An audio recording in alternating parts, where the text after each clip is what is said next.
This is the Get Better Everyday podcast with Matt Gouget. Actionable advice from real life superheroes who, just like you, are in relentless pursuit of the best version of themselves. Join me as I interview the best of the best in business, sports, and life. All right, Get Better Everyday podcast with Matt Gouget. I'm excited today. I've got Dan Fantasia. He's been in the field of sales recruiting since 1997, founded Treeline in 2001. Exclusive focus on helping companies build world-class elite sales team, help change the lives of thousands of sales professionals. I'm excited because, as part of a growing company who's trying to train sales professionals at U Mortgage, I'm going to learn a lot. I'm going to try to extract a bunch from you, Dan, so the Get Better Everyday listeners learn a lot today as well. So for the past 20 plus years, Treeline, the company you founded, dedicated to helping companies recruit, build sales organizations, and has become a trusted advisor to thousands of sales professionals. What I missed, Dan? Nothing, man. You nailed it. You nailed it. Thanks for having me, Matt. This is great. I appreciate it. Yeah, for sure. It's going to be a great conversation. And, me and you were talking a little bit offline about, how I feel about the mortgage industry. The mortgage industry, to a certain extent, in my eyes, has a licensing process, and mortgage professionals get licensed, and then it's sink or swim, 100% commission. Good luck to you. Different companies have different resources, but I don't know if there's any that do it well. Of course, I'm biased. U Mortgage, we're building the greatest thing in the country right now, and have some integrated sales stuff. But tell me a little bit maybe about how you got into that field and what's evolved over the last 2 decades. Yeah, so I I studied environmental design and architecture in college, and now I'm a sales recruiter, right? I've been doing it at Treeline for 22 years, of course, and then really about 26 years total. But I got into it because I was working night shifts at a company right out of college. Actually, I was a ski bum right out of college. When I came back, I worked night shifts, and then shortly thereafter, due to my work ethic and my adaptability, I became the general manager selling these services. Well, after a while, I got to a point and I realized the company wasn't going anywhere. I needed to do something different. I needed to change. I went to a recruiting firm, and my goal was to get into software. I was looking for a software sales opportunity. I went to the recruiting firm. I had a bunch of opportunities on the table, and they said, before you consider any one of these offers, consider our firm. It was 100% commission. I had a draw going into it. So you know this, Matt, right? You know this business. And my friends, everyone thought I was crazy. My parents were like, "What are you doing?" And I basically was like, I don't know. I have no idea what recruiting is. I'm taking a leap of faith because I like the company. I like the culture. I like the idea of what I'm doing, helping people. I joined the company. It was an absolute bomb. My first 6 months, I was just bad, mostly because I was young and naive. I couldn't take leadership. I couldn't really advise or coach people and give them valuable advice. I was too busy being led by them as to what their selfish needs and wants were, that I couldn't really give them advice because I just didn't have the confidence to do so. After my first 6 months, my CEO sat me down. He really, he really came at me pretty aggressively, like, "You've got to change." And so I did change. And then that next year I became the number 3 rep. The next year I became the number 1 rep, managing partner, and had a tremendous amount of success. Unfortunately, while I loved the company and the environment and the people, it was becoming more cutthroat as the company grew. And so I decided to leave to start Treeline. And my goal was to build a company culture, positive environment, super energetic, contagious, like an energetic, dynamic vibe that was contagious. And ever since 2000, we started in 2001, just before September 11th. We started in March. 6 months later was September 11th. And from day one till now, we've had this positive, driven, outgoing, happy workplace where everyone finds great success and really enjoys working at the company. I love it. I love it. So Treeline, just for my understanding, you come alongside a company and kind of, you partner with them in a sense where they bring you on to say, help us with our recruiting, helping us with our sales training efforts. Yeah, typically a company will say we don't have the resources, or our resources aren't skilled in recruiting salespeople. I mean, there's very few firms like ours in the US. There's a couple. We're probably the largest. Um, and we just have built the playbook around helping companies hire talented salespeople. And it's a tough business, right? When you look at corporations, if you look at their recruiting team and ask them what jobs they want to recruit the least on, it's the sales roles. It's a different type of recruiting style. And if you don't have a strong understanding of how to gain interest, or get people excited, or interested in speaking with you to learn about opportunities that could advance their career, both professionally as well as financially, it's really hard to get their attention, and it's really hard to talk to them. So if you don't have the team that knows how to do that or enjoys doing that, what ends up happening is you have a recruiting team that kind of posts jobs, you get whatever you get, and then you basically end up hiring the best of the worst because no one's really bringing you any elite sales professionals that bring real value to your company.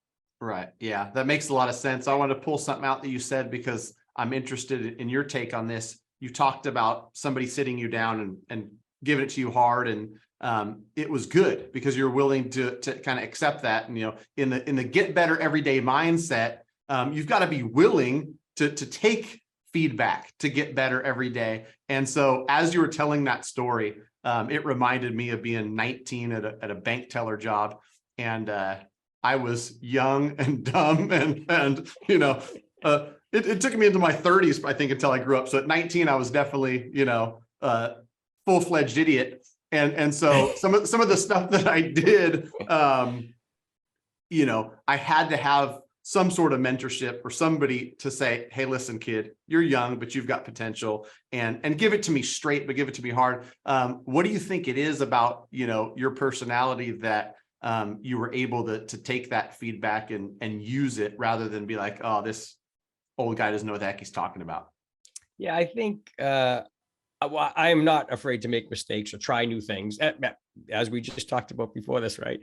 MMA on Wednesday. So I'm 52 years old. Let's go for it. But the point is, what happened was, I guess there was fear. I had, fear, uncertainty, doubt around how to lead a person that had more experience in sales through their career and give them valuable advice on what their next step was. So because of that fear, it had overtaken me. And so I was listening to what the individuals wanted in their life, not necessarily what the best path for them was, but just what they wanted. When my CEO sat down with me and whacked me and basically said, Dan, what the hell are you doing? That was when I became more fearful of my CEO and screwing up the opportunity than I did about, appeasing every candidate that walked through the door. And so when the fear switched, it forced me to get outside of my comfort zone, to listen and learn and do exactly what, the CEO told me to do. And by doing that, I continued to learn. I got so much stronger, much, much better. And then because of my work ethic, my drive, my aptitude, I just outworked everyone basically. And I just pushed hard to be the best in the company. And that was my goal. And I'd say it to myself every day on the way to work. I don't know if you believe it. I don't know if you believe in positive mental affirmation. I've kind of coached my kids on it, and my wife, and now they all believe in it. But basically, you wake up every day and you say, today's going to be the best day of my life. Today's going to be the best day of my life. Well, at this company, I used to drive to work and say, I'm going to be the number one salesperson this year. I'm going to be the number one salesperson this year. I'd say it every day on the way to work, good day, bad day, whatever it was. And it took me a long time to figure out or to believe in myself and see it happen and see myself become the number one rep. I mean, that took a long time, a big learning curve there to believe and then see it happen. Yeah. And that's something too that people should take into account and hear what you're saying is, you got to have self-belief, especially in sales. If you're trying to sell somebody else on a product, an opportunity, a service, whatever it is, you better have a lot of belief in yourself. I just recently listened to a podcast, and they talked about, like, if you're not screaming about your business from the rooftops, if you're not excited about it, how in the world do you expect someone else to be? And so, for whatever reason, I was never afraid of self-promotion. And, before the mortgage business has grown at all, I was screaming from the rooftops about working with Matt, the mortgage guy. And, over time, I think you grow into something deserving of all the marketing and all the fluff. But in the beginning, it's just got to be belief, because if you don't believe, how the heck do you expect others to believe? I want to dig into some things, and I'd love to hear, your trade secrets, because a lot of companies, you mortgage being one, even in a market like this, a down market, are growing and hiring and trying to add, both support staff and sales professionals. What do you do to, I guess, take advantage of the fact that, like, we might not be in the best economic times, the job environment might be tough, but there's organizations that are looking to grow, and we want to find the very best people who might have had a in our industry, a company downsize, a company merge, something happens. There's talent out there. How the heck do we find it, Dan? Yeah. So a lot of this stuff sounds so basic, but it's like the belief. When you were just saying that about believing yourself, it seems so easy to say and hear, but it's really hard to do. It's really hard to do. So the tips that I can give you right now, it's going to sound so simple and basic, but it's hard to do, right? You've got to stick with it. So the first thing I would say is, when you have a market like this, and it's just a confusing market, you have some companies laying off and some companies hiring like crazy. There's just like this dust bowl of different activity happening, right? It's just such a crazy time, but it's a great time to capitalize in top grade, meaning that in a hot economy, you might not be able to get the talent you want because you're competing with so many other different industries and companies. Where when you have a softer economy like we're looking at right now, you might be able to pluck a few really top talented individuals and bring them to your organization. So the first thing that you could do it however you'd like. The first way that we would approach a search is we'd want to understand who the competition is, what your top reps look like, what are the characteristics that make them top performers. And that might mean that they're coming from a competitor. That might mean they're coming from the industry. That might mean they're coming from an industry that is different than your industry, but everyone from that particular field kills it in your market. So we identify the personality type that is great for you. Then we go to market and we start to outreach and reach as many people as we possibly can. So we have KPIs, right? So we have an entire team, and we focus just like a sales organization does.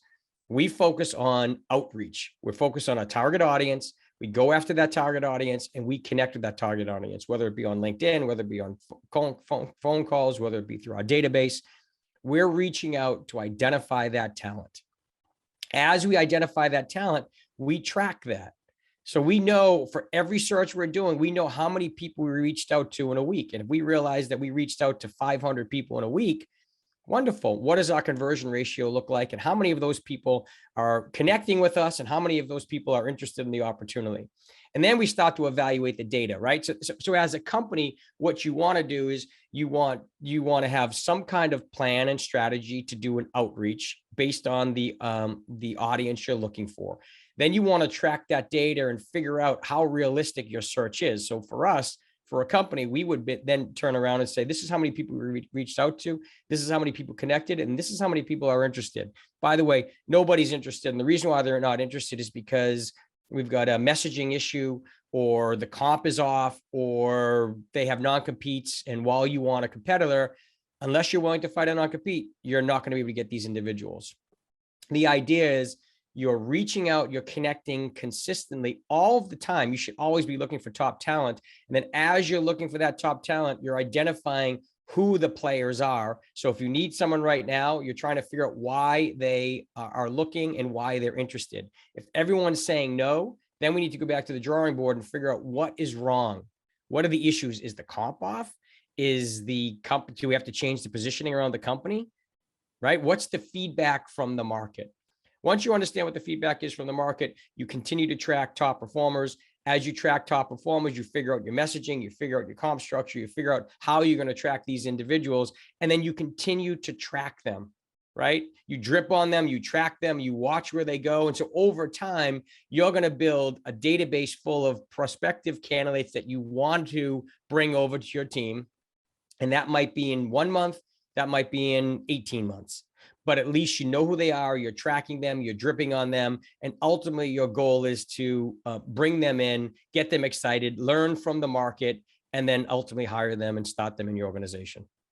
Yeah, I like that. It's so interesting too, because I think about it on a couple different levels. You've got, company-wide, U-Mortgage, 600-person company, 350 salespeople. Then you've got, my team in Sacramento, little, power team of 8 people, 4 salespeople, 4 support staff. One thing, and this is the greatest part about the podcast, is just being able to ask you questions and, selfishly get answers that hopefully other people have the same question. So hopefully this helps others. What I've always struggled with, to be quite honest, is really deciphering who's got the it. And in sales, I think the it is constant improvement, getting better every day, wanting to grow, wanting to do more.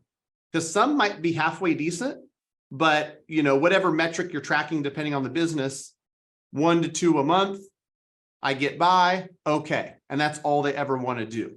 And there's other individuals that, their first year, they do 1 to 2 a month. Then their second year, 3 to 4. Then their third year, 7 or 8.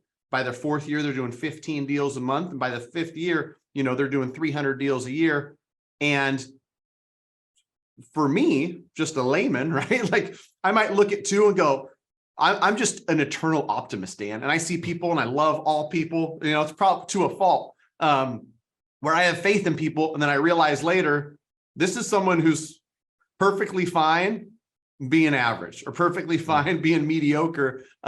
What type of vetting can individuals do, can companies do to kind of vet out who's, a sales professional with that it that's going to grow?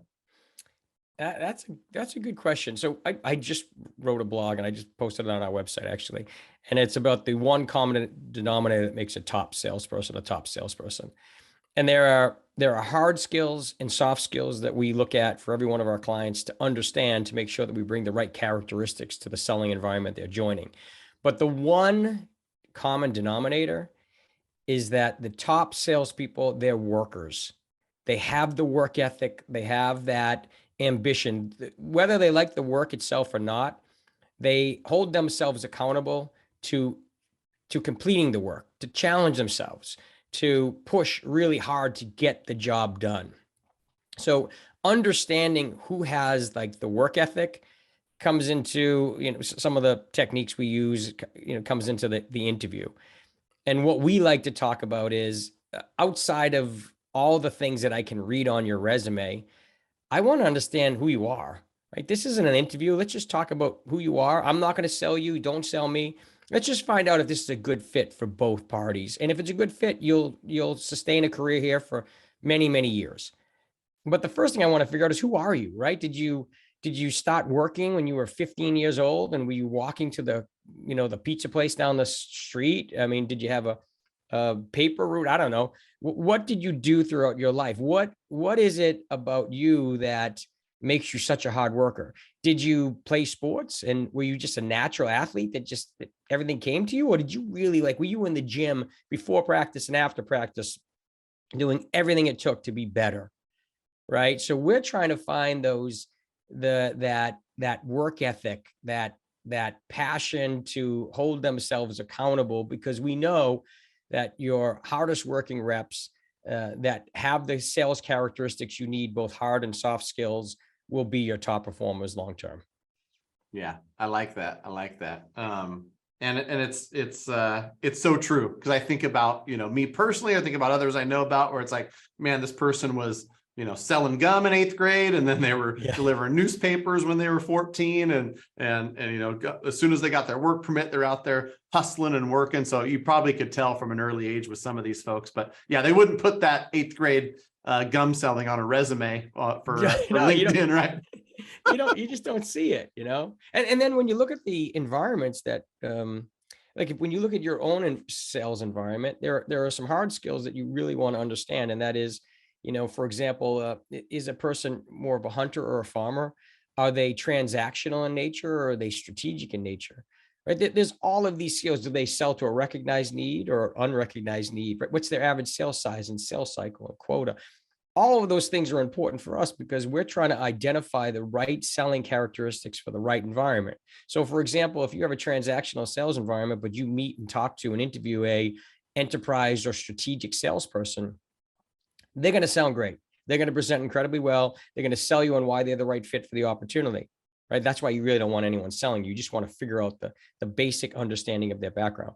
But when they join the company, they won't make it. They'll quit after 6 months because they're not built for a transactional environment. So they can't keep up.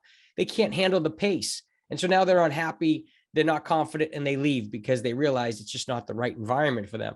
So those hard skills and soft skills are really important for us, because that is what helps us find the elite salespeople that match your selling environment, so that when you start interviewing them, now they're pre-qualified, they understand the opportunity, they fit the selling environment. Now it's about who's the right culture fit, who's the hardest worker, who has the best work ethic, who is going to be the right fit for our organization, and we'll help you select that individual so that they can join your team, you can ramp them up, and then again, build the, one of the top sales teams in the organization.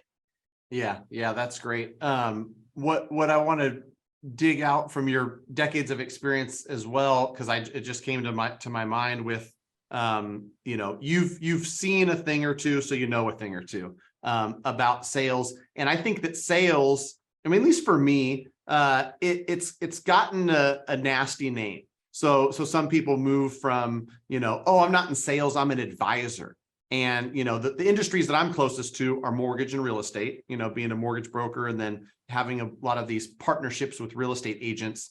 I'm of the belief that the highest achieving mortgage advisors, real estate professionals, whatever name you want to give them, are using this get better everyday mentality. And there's no better sell to an end consumer than to show up as a real estate agent or show up as a mortgage advisor and just ooze confidence, knowledge. Knowledge drives confidence, and confidence drives sales.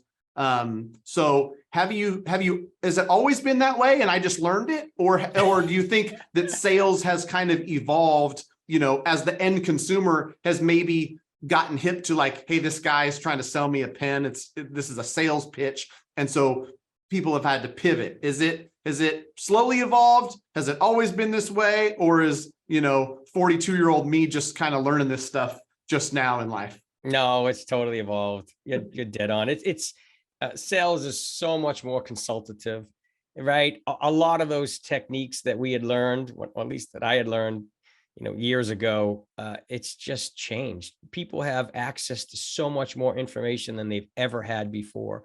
And as a result, you really become, you really become a great listener, a really strong consultant, and you spend most of your time giving guidance to help the prospect find the right solution, whether that be yours or not yours. The whole idea, I think, in sales today is about consulting with your client and leading them in the right direction, because they have access to most of the information anyway, right? If you're a genuine advisor, I think people will feel much more confident and comfortable working with you than feeling as though they're being, like you said, sold.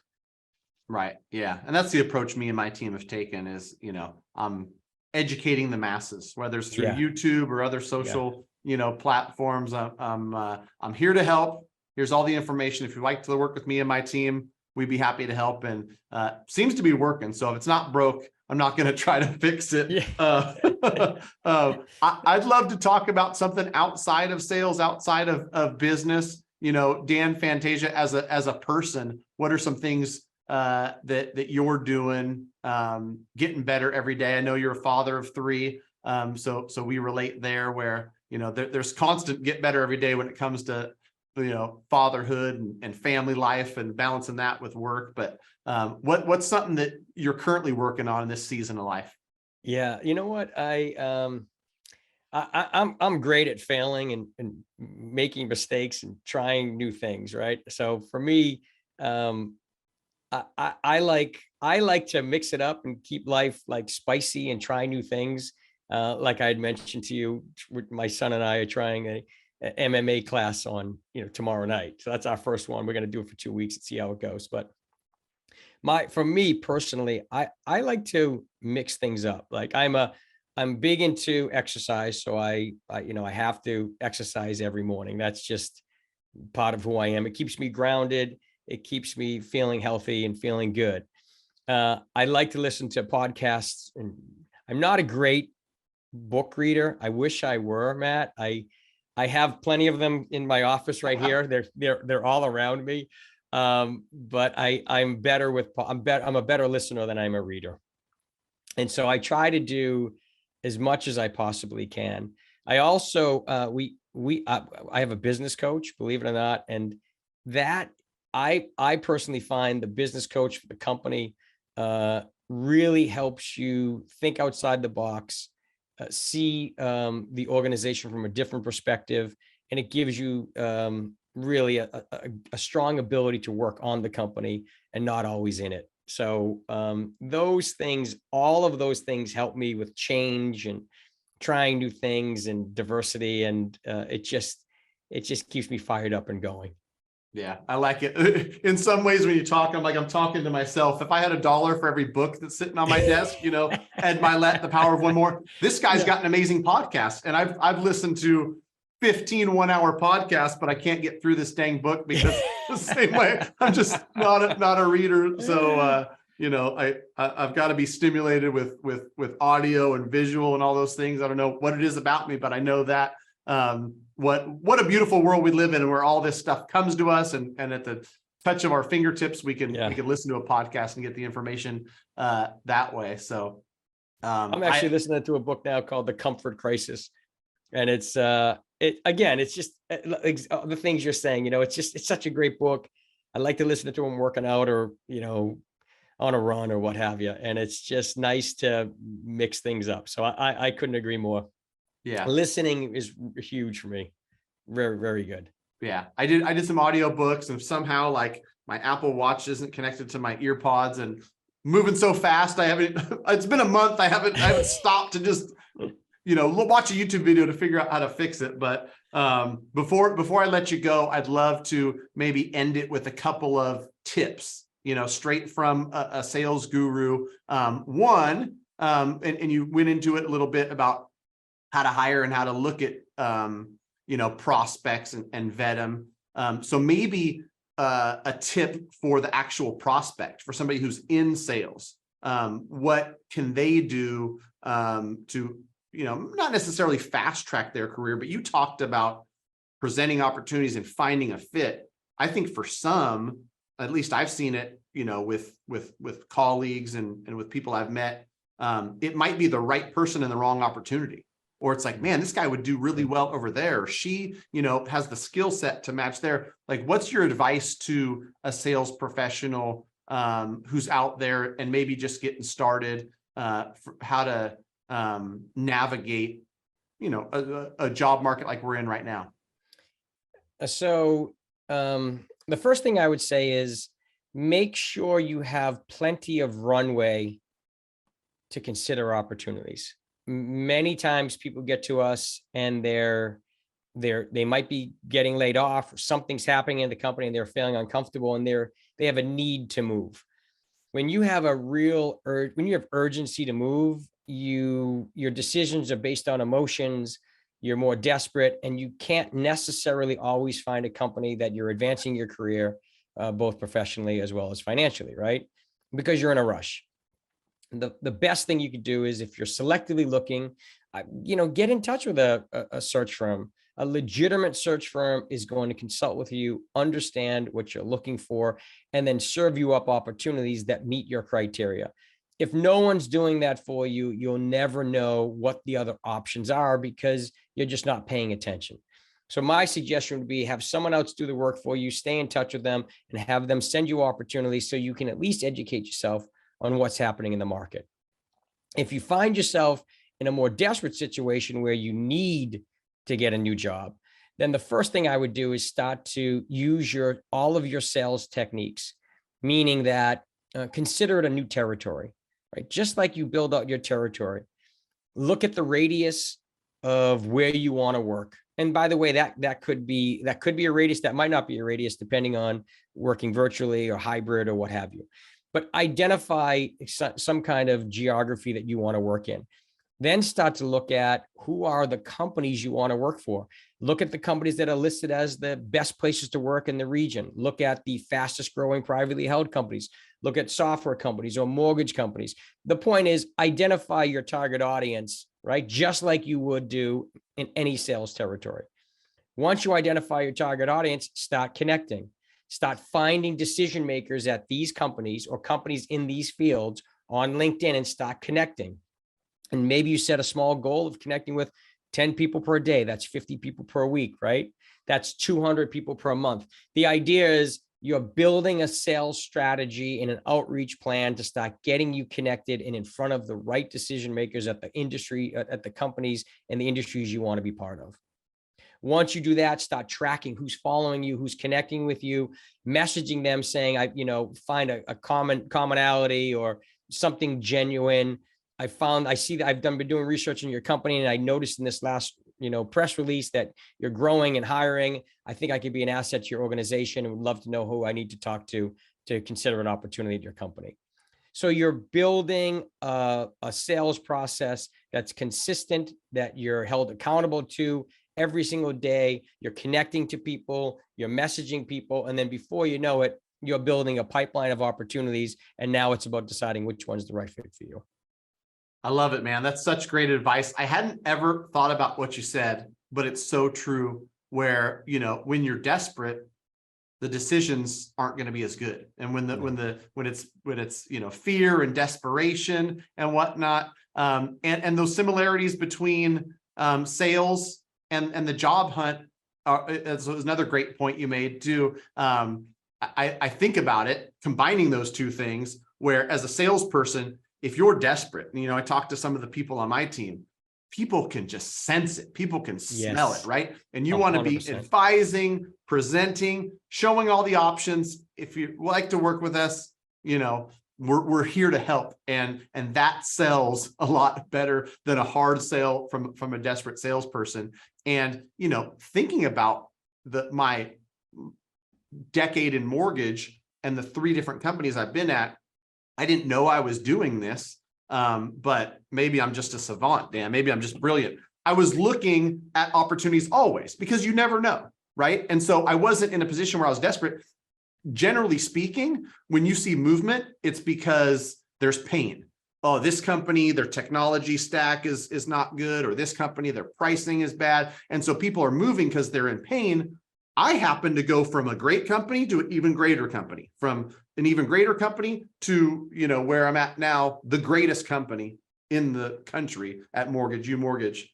Quick little plug for U Mortgage. But it was because I was looking, I was studying, I was talking, I was networking. I wasn't desperately searching like, oh my gosh, by the end of this month, I got to be somewhere new because the sky is falling. I remember specifically 2021, the best year of my career. I made a change. And thinking about it and talking to others, you weren't seeing people move in the mortgage industry when everything was sunshine and rainbows and everyone was having a championship year. But I think it's great advice for people to take from this. And you said it well, is like, you want to be networking, you want to be looking and studying for opportunities before you're desperate, before it's a necessity and you make an emotional decision. So thanks for those gold nuggets, Dan. I appreciate it. Hopefully the Get Better Everyday listeners will get something from that. Let's end it on Treeline, Dan Fantasia. Where are you guys at in 10 years? What's the future look like? Well, continuing to grow, but so one of our goals, like our BHAG, by the end of 2029, we want to have changed the lives of over 6,000 salespeople. That's positively changed their lives, help them find new opportunities, and continue to grow every day. That's the ultimate goal. Awesome. I love it. I love it. Yeah. And who knows, starting in MMA at 52, maybe I'll see you in the ring in a couple of years. More like the hospital. Thanks so much for joining, Dan. I appreciate you, brother. Awesome. Thanks, Matt. Awesome time.